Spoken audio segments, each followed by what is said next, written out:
स्वागत है। और आज का जो सबसे महत्वपूर्ण विषय है, आप सब समझ रहे हैं उस चीज को, वो है अध्यापक भर्ती परीक्षा को लेकर। यह परीक्षा 24, 25 और 26 अपने निर्धारित तिथि और कार्यक्रम के अनुसार आयोजित की जाएगी। इसमें किसी को कोई संशय नहीं होना चाहिए। फिलहाल के हिसाब से वो अपने निर्धारित कार्यक्रम के हिसाब से ही वो आयोजित की जाएगी। जो भी अभ्यर्थी इसमें आवेदन दिए हैं वो सभी के सभी इसमें भाग लेने के लिए अधिकृत हैं, वो भाग ले सकते हैं। आप सब लोगों को जानकारी दे दूं कि हम लोग परीक्षा के स्टेज पर हम किसी भी अभ्यर्थी की पात्रता या उसकी पात्रता नहीं है, इसकी जांच नहीं करते हैं। स्व घोषणा आधारित वो जो भी अपना तथ्य आवेदन में दिए हैं हम उसको स्वीकार करते हैं और उसके हिसाब से हम उसे परीक्षा में भाग लेने के लिए अनुमति देते हैं, एडमिट कार्ड इशू करते हैं। और एक बार जब उनको एडमिट कार्ड इशू हो गया तो वो परीक्षा में भाग ले सकते हैं। और डॉक्यूमेंट वेरिफिकेशन का जब स्टेज आता है उस समय हम चेक करते हैं कि वो जो दावा किए हैं कि वो योग्य हैं, पात्र हैं, उसके बारे में उनके डॉक्यूमेंट वेरिफिकेशन के समय में हम चेक करते हैं। अब यहाँ पर आप लोग जरूर पूछेंगे और सब लोगों को ये संशय है कि बीएड वालों के केस में स्पष्ट कुछ होना चाहिए कि स्थिति क्या है। देखिए, आप लोगों ने माननीय सर्वोच्च न्यायालय का जो आदेश देखा होगा, उसके पेज 45 में अंतिम पैरा में स्पष्ट लिखा हुआ है कि राजस्थान गवर्नमेंट ने बीएड अभ्यर्थियों से आवेदन नहीं लिया, उनको रोक दिया आवेदन देने से। ये गलत हुआ क्योंकि उस समय एनसीटी का जो गाइडलाइन था वो प्रभावी था और जब तक गाइडलाइन प्रभावी है तब तक उसको मानना राज्य सरकार को था। और इस दृष्टिकोण से माननीय उच्च न्यायालय राजस्थान हाईकोर्ट और माननीय सर्वोच्च न्यायालय ने दोनों ने ये कहा कि राजस्थान गवर्नमेंट ने ये गलत किया, उनको आवेदन लेना चाहिए था बीएड अभ्यर्थियों से भी। हमारे मामले में भी वही बात लागू होता है। जिस समय हम लोगों ने आवेदन आमंत्रित किया उस समय ये बीएड अभ्यर्थी पात्र थे, योग्य थे और इसलिए उनको आवेदन आमंत्रित करने का मौका दिया गया और उन्होंने आवेदन दिया भी। उसी में आगे माननीय सर्वोच्च न्यायालय ने यह भी आदेश दिया है कि ये एक एस्टैब्लिश प्रैक्टिस है, सेट प्रिंसिपल्स ऑफ लॉ है कि कोई भी वैधानिक संस्था द्वारा कोई एक वैध विधिवत कोई एक आदेश निर्गत होता है तो वो तब तक प्रभावी होता है जब तक कि वो रद्द नहीं हो जाए किसी कोर्ट के आदेश से या किसी अन्यथा। तो इसका मतलब यह हुआ कि 11 तारीख के पहले वो आदेश प्रभावी था एनसीटी का और उसमें जो भी अधिकार उस सर्कुलर के बेसिस पर जो भी अधिकार लोगों को मिला वो अधिकार सुरक्षित है, वो उसमें कोई रुकावट नहीं है। तो इसका मतलब यह हुआ कि जो लोग नौकरी पा लिए पहले से उनकी नौकरी भी सुरक्षित है। जिन लोगों ने एग्जाम में अपीयर होने का अधिकार प्राप्त कर लिया उनका वो अधिकार भी सुरक्षित है। तो इसका मतलब यह हुआ कि बीएड के अभ्यर्थी जो हैं वो बेशक एग्जाम में अपीयर हो सकते हैं क्योंकि उनका यह अधिकार सुरक्षित हो चुका है। लेकिन यह अधिकार उनके सिर्फ एग्जाम में अपीयर होने का है जो कि सुरक्षित है, उसके फल पर उनका अधिकार अभी नहीं बना है। परीक्षा फल के अधिकार के बारे में इसमें हमारे विज्ञापन में भी यह अंकित है कि कोई भी निर्णय एनसीटी के परामर्श से जो राज्य सरकार जो निर्णय करेगी वही मान्य होगा। तो हमें जो स्वीकृत किया गया है वो 3,90,000 बीएड के अभ्यर्थी हैं और 3 लाख डिप्लोमाधारी अभ्यर्थी हैं लगभग। लेकिन जैसा मैंने बताया कि जो स्वाभाविक है कि जो लोग डिप्लोमा भी किए हुए थे और बीएड भी किए हुए थे उन्होंने सिर्फ बीएड दिखाया, तो हम उनको ये मौका देंगे आफ्टर एग्जाम। जैसा मैंने बताया कि डॉक्यूमेंट वेरिफिकेशन के समय में हम चेक करते हैं तो हम उनको मौका देंगे कि वो अगर डिप्लोमा भी किए हुए हैं और बीएड भी किए हुए हैं तो वो अपने सर्टिफिकेट में डिप्लोमा अंकित करने का उनको हम मौका देंगे। और मेरा ये मानना है कि इस तरीके से देखा जाए तो एक बड़ी संख्या में, और अभी भी बराबर है, ऑलमोस्ट बराबर 3,80,000 3,90,000 में कोई अंतर तो है नहीं। और हम फिर भी अगर 3,80,000 भी अगर डिप्लोमाधारी है तो 5 गुना करीब हो जाता है। ये क्या डिप्लोमा और बीएड किए हुए क्या मौका दिया जाएगा ऑप्शन सेलेक्ट करने का? नहीं, सर्टिफिकेट जिनके पास में दोनों का है, डिप्लोमा का भी है और बीएड का भी है, लेकिन उन्होंने सिर्फ बीएड ही लिखा है तो उनको डिप्लोमा भी दर्ज करने का उनको हम मौका देंगे आफ्टर एग्जाम। दूसरे स्टेट के कितने हैं सर? वो ब्रेकअप नहीं है, वो अभी तत्काल वो ब्रेकअप उससे क्या कोई फर्क नहीं पड़ता। देखिए, पहली बात कि वो आपका उसको जानने की कोई जरूरत नहीं है। आंकड़े हैं हमारे पास, और आंकड़े इतने ऐसे नहीं है कि बिहार के लोग कम हो जाते हैं, ऐसी बात नहीं है। बिहार के लोग कहीं ज्यादा हैं उससे, काफी ज्यादा उससे, लेकिन ये विश्लेषण करने का कोई औचित्य नहीं है।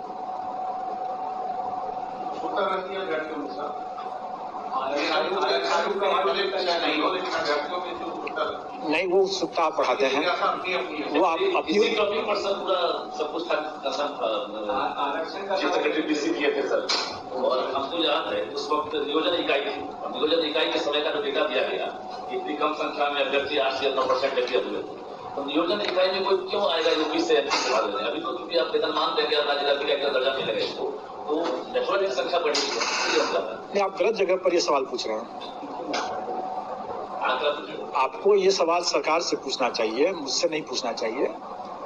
हम अपने आयोग की जो स्थिति है वो मैंने बता दिया। परीक्षा के संबंध में जो संशय था लोगों के मन में, मैंने वो स्पष्ट कर दिया कि कौन अपीयर करेंगे नहीं करेंगे ये उनका विवेक है, और उन्होंने जो लीगल रिकोर्स जो लिया होगा या लेना चाहते होंगे, जिस दिन का समय है उनके पास में पुनर्विचार याचिका अपना चाहे तो दायर कर सकते हैं। वो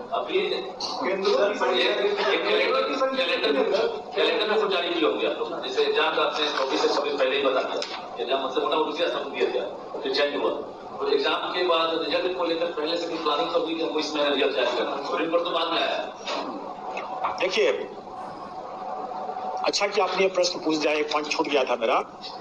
आप लोगों को ध्यान होगा कि जो अपीयरिंग कैंडिडेट्स के लिए ये बात नियमावली में भी था, और हम लोग ने भी ये पहले से भी डिक्लेयर किया हुआ है कि जो अपीयरिंग कैंडिडेट जो है उनकी परीक्षा 31 अगस्त तक हो जानी चाहिए।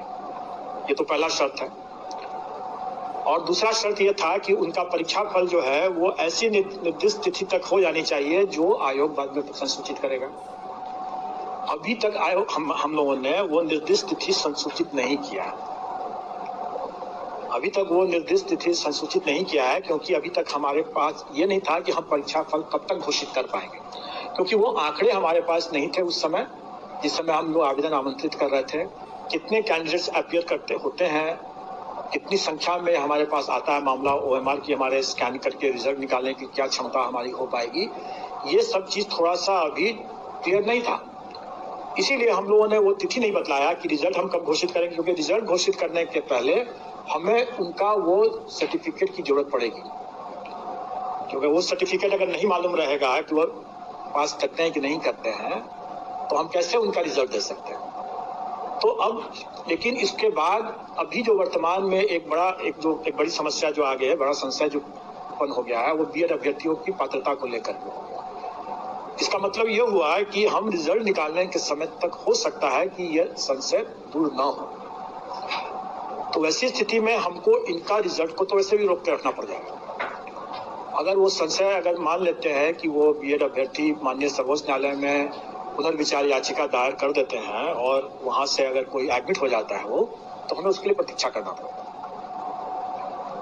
तो वैसी स्थिति में हम रिजल्ट जो निकालेंगे वो हम लोग 2 चरणों में एक तरह समझे कि आप निकालेंगे। पहले चरण में जो क्लियर कट मामले हैं उनके मामले को निकालेंगे, और दूसरे चरण में जिनका मामला डाउटफुल अभी है उन डाउटफुल मामलों को हम मेरिट लिस्ट तो कॉमन बना करके रखेंगे, लेकिन हम उनका डिक्लेयर नहीं करेंगे जब तक कि उनका वो संशय दूर नहीं हो जाता, उनकी पात्रता के विषय में जब तक दूर नहीं हो जाता, उनके लिए हम पद सुरक्षित रख सकते हैं, लेकिन उनको हम डिक्लेयर नहीं करेंगे। कुल मिलाकर बीएड अभ्यर्थियों का रिजल्ट आप बाद में जानेंगे, संशय दूर होने के बाद करेंगे। अगर संशय पहले से दूर हो गया तो हो गया। यही स्थिति सीटेड जो अपियरिंग कैंडिडेट होंगे या जो बीएड के जो अपियरिंग कैंडिडेट होंगे, जो अपनी पात्रता उनके अपियरिंग जो एग्जाम जिसमें वो किए हैं उसके परीक्षा फल पर आधारित होगा, उनके लिए भी हम लोग इसको सुरक्षित तो रखेंगे लेकिन डिक्लेयर नहीं करेंगे। अब रही बात कि उनको अंतिम तिथि क्या मिलेगा, जिस तिथि तक उनका संशय दूर हो जाना चाहिए या उनका एग्जाम का रिजल्ट आ जाना चाहिए। डॉक्यूमेंट वेरिफिकेशन की जो तिथि होगी वही तिथि हमारी अंतिम तिथि होगी। से गाइडेड होते हैं, और जैसा कि मैंने पहले बताया कि पेज 45 सुप्रीम कोर्ट के ऑर्डर के लाइट में कि राजस्थान सरकार को भी एनसीटी के आदेश को मानना चाहिए था, क्योंकि वो उस समय प्रभावी था, और हम लोग भी उसी को मानते हैं। और एनसीटी का गाइडलाइन जो भी रहेगा, राज्य सरकार का जो भी उस पर जो निर्णय होगा वही अंतिम निर्णय हो, वही मान्य होगा। ये सबको मानना है। तो इसके संबंध में जब स्थिति आएगी कि परीक्षा फल के संबंध में कि उनकी पात्रता बनती है कि नहीं बनती है, इसके संबंध में जो भी निर्णय होगा वो उस समय उसके परीक्षा फल को प्रभावित करेगा।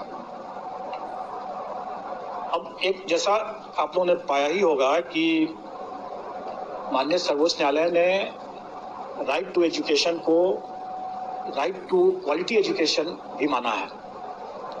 स्वाभाविक है, और आप सब लोग अवगत हैं कि राइट टू लाइफ, जीवन का अधिकार, ये शिक्षा के अधिकार के पहले से ही हमारे संविधान में जीवन का अधिकार जो है एक मौलिक अधिकार के रूप में पहले से उपलब्ध है।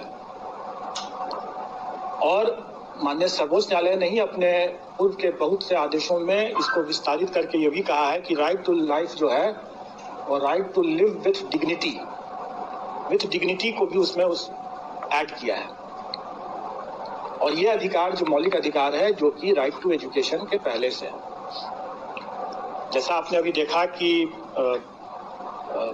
During the currency of the circular, मतलब जो जब तक एनसीटी का वो सर्कुलर वैलिड था तब तक जो अधिकार मिल गया कैंडिडेट्स को, वो अधिकार सुरक्षित होना चाहिए। तो मेरा ये व्यक्तिगत ओपिनियन है, अभिमत है कि जीवन का अधिकार जो उन्हें मिला कि हम बीएड करके ब्रिज कोर्स के रास्ते से हम अपने इस अधिकार का पालन कर पाएंगे, इसकी पूर्ति कर पाएंगे, अपना आजीविका अर्जित कर पाएंगे। ये अधिकार जो मुझे मिला, ये अधिकार वर्तमान में शायद उसका हनन हो जा रहा है।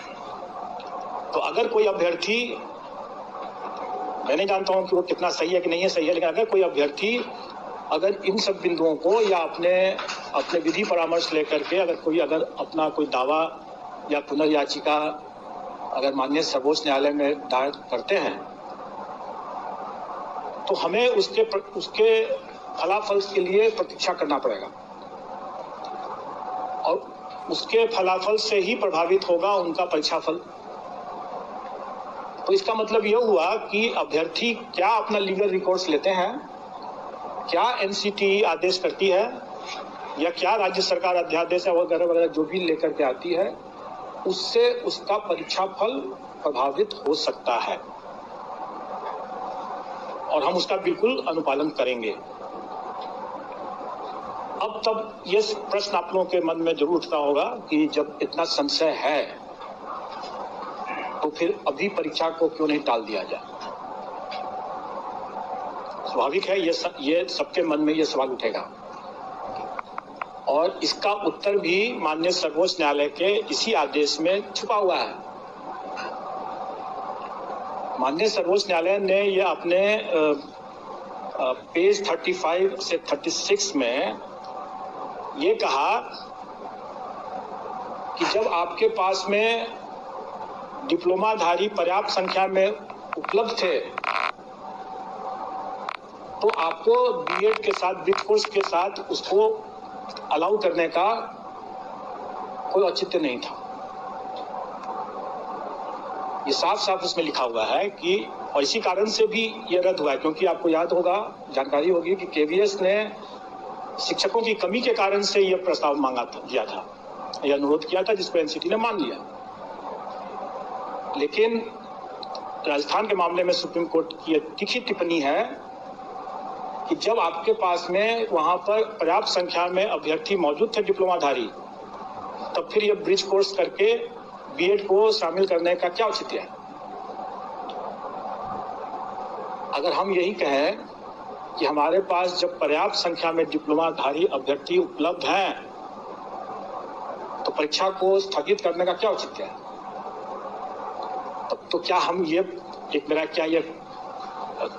माननीय न्यायालय का मानना नहीं माना जाएगा कि हम जानबूझ करके, जबकि माननीय सर्वोच्च न्यायालय ने कह दिया साफ साफ कि आपके बीएड अभ्यर्थी नहीं एलिजिबल है इसके लिए, तब उनके लिए आपकी प्रतीक्षा रखते हुए आपने डिप्लोमाधारी के अधिकार का क्यों हनन किया?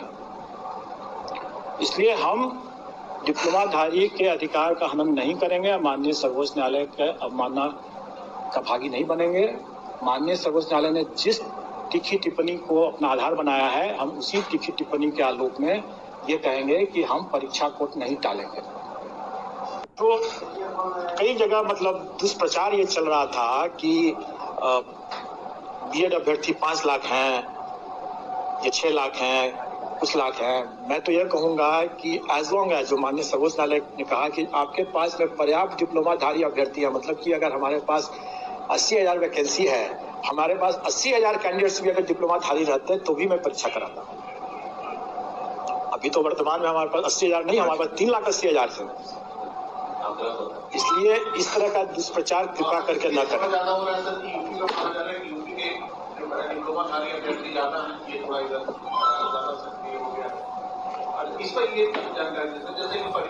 पहले तो ये जो यूपी और बिहार का जो आप जो क्षेत्रवाद जो कर रहे हैं ना, आप नहीं कर रहे सर, ये सब चल रहा है, तो आप चला रहे हैं इसलिए चल रहा है, आप चला रहे हैं son of the soil theory जो है, अगर जो पहले के जो छात्र रहे होंगे, मतलब 80 के दशकों के जो छात्र रहे होंगे, जो कि मैं भी था, तो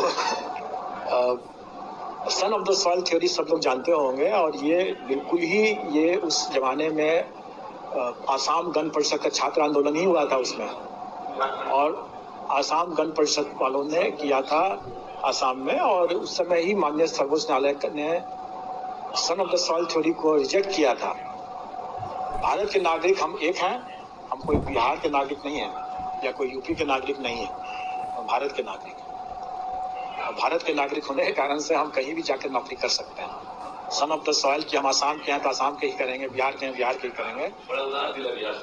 बिहार सरकार का उदार दिल नहीं है। संविधान निर्माताओं ने यह बहुत सोच समझ करके राष्ट्रवाद को बढ़ावा दिया है, कोई क्षेत्रीयवाद को बढ़ावा देने की बात नहीं हुई है। ये तो संविधान है, अब आप लोग उसको जिस तरह से पेश करें तो मोड़ करें, लेकिन आप ये संविधान है, उसको मानना है। एक थोड़ा स्पष्ट होना चाह रहे हैं सर, जैसे परीक्षा इसका रिजल्ट 20 सितंबर से पहले आएगा, उसके बाद फिर वेरिफिकेशन होगा। प्रोविजनल रिजल्ट जो औपबंधिक परीक्षा फल जो है वो हम लोग 20 से 25 के बीच में दें, जिसमें क्या है, और हम लोग उसके बाद डॉक्यूमेंट वेरिफिकेशन पर सीधे चले जाएंगे।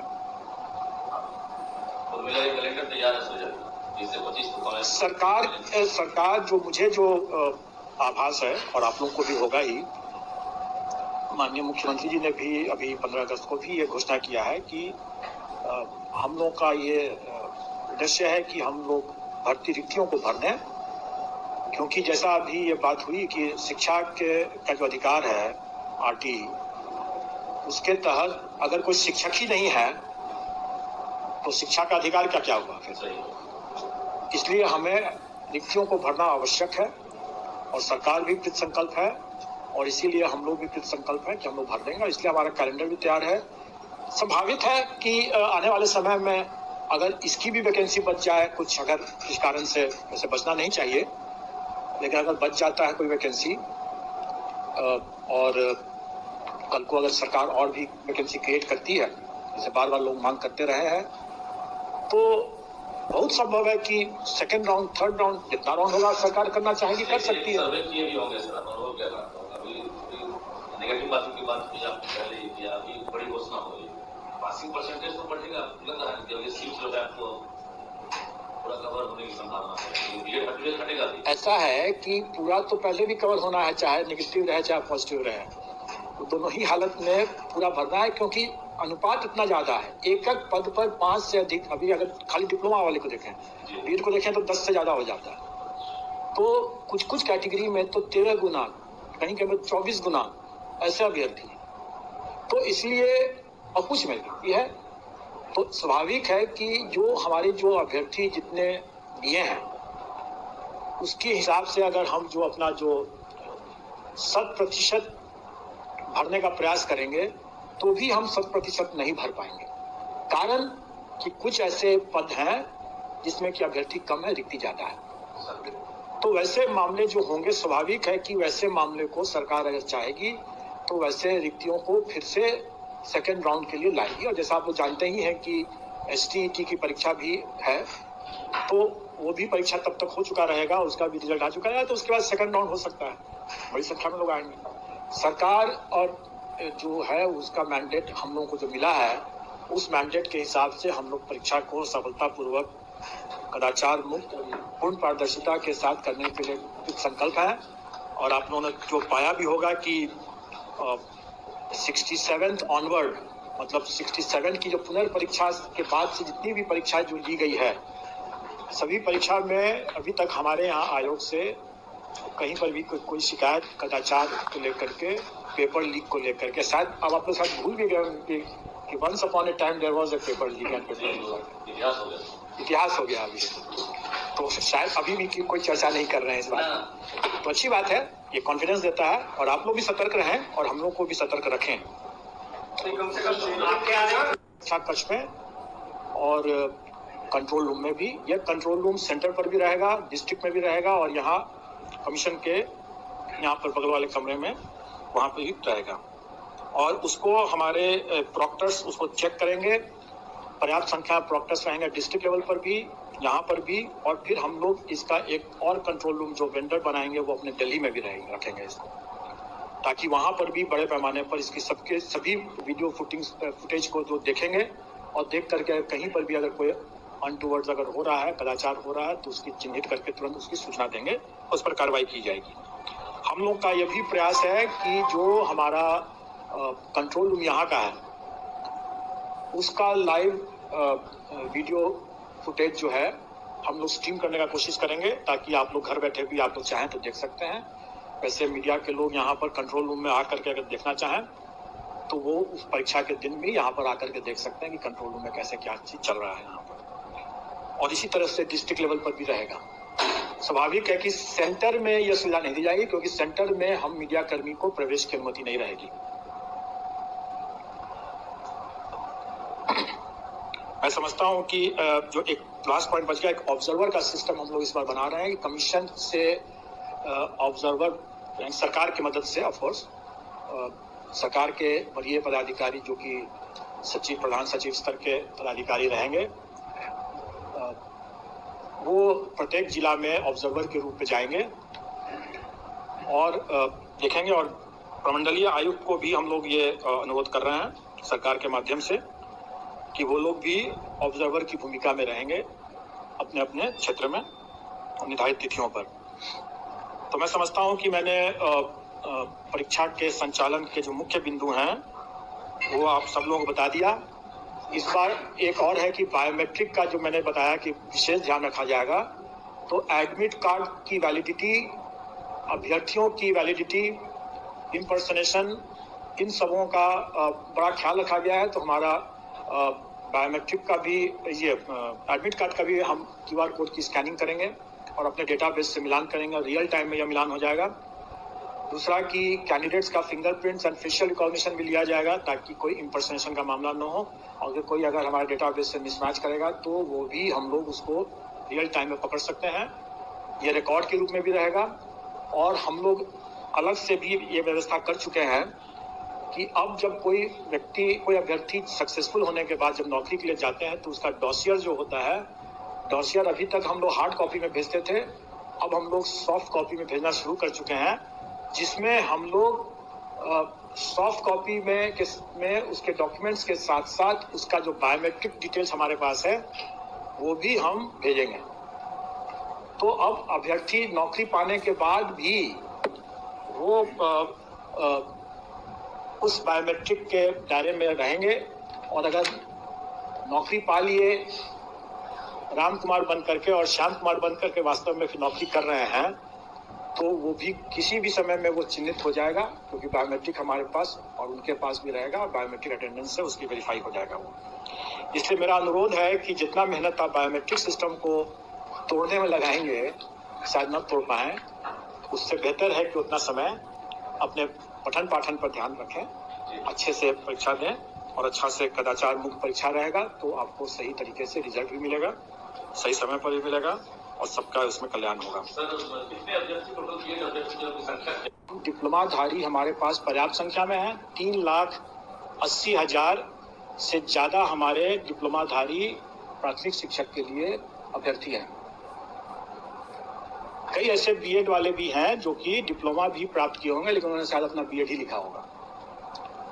हमारी वैकेंसी से 80 से 5 गुना ज्यादा अभ्यर्थी मौजूद हैं।